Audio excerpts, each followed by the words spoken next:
பாஜகவுக்கு நன்றியா இருப்பேன்னு சொல்லிட்டு திரு செங்கோட்டையன் அவர்களை மறைமுகமாக குற்றம் சாட்டுகின்ற விதமாக சில கைக்கூலிகள் செயல்படுகிறார்கள் சொல்றாரு. யாரு இப்ப செங்கோட்டையன் யாரோட கைக்கூலின்னு சொல்றாரு?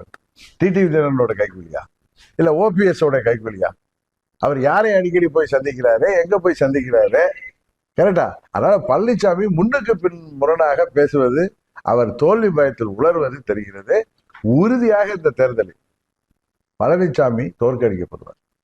அதில் கூட்டணியில் உள்ளவர்கள் தான் யோசிக்கிறார். ஏன்னா தமிழ்நாட்டு மக்கள் உறுதியாக பழனிசாமி புறங்கு தள்ளுவார்கள். இதுதான் உண்மை. இன்னொன்று, எந்த காரணத்தை கொண்டு துரோகத்தை ஏற்றுக்கொண்டு நாங்கள் அவர்களுக்கு ஆதரவாக நாங்கள் எப்படி அந்த கூட்டணியில் இருக்க முடியும்? இப்ப ரங்கசாமி என்ன இருப்பார 18 சட்டமன்ற உறுப்பினர் உங்களுக்கு எல்லாம் தெரியும்.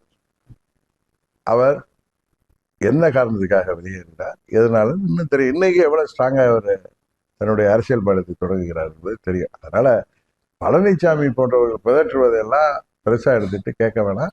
அது வேண்டாம். டெல்லியில் உள்ளவர்களுக்கு வேண்டுமானால் அந்த 20% பெருசா தெரியலாம். அந்த 20% இந்த முறை 10% கீழே குறைய போகிறது என்பதுதான் உண்மை. இரட்டைலை வைத்துக்கொண்டு பணபலத்தை வைத்துக்கொண்டு அவர் இன்றைக்கு 21 தேர்தலிலே அந்த அளவுக்கு அவரால் பெற முடிந்தது. இந்த தேர்தலில் அதுவும் முடியாது என்பதுதான் உண்மை.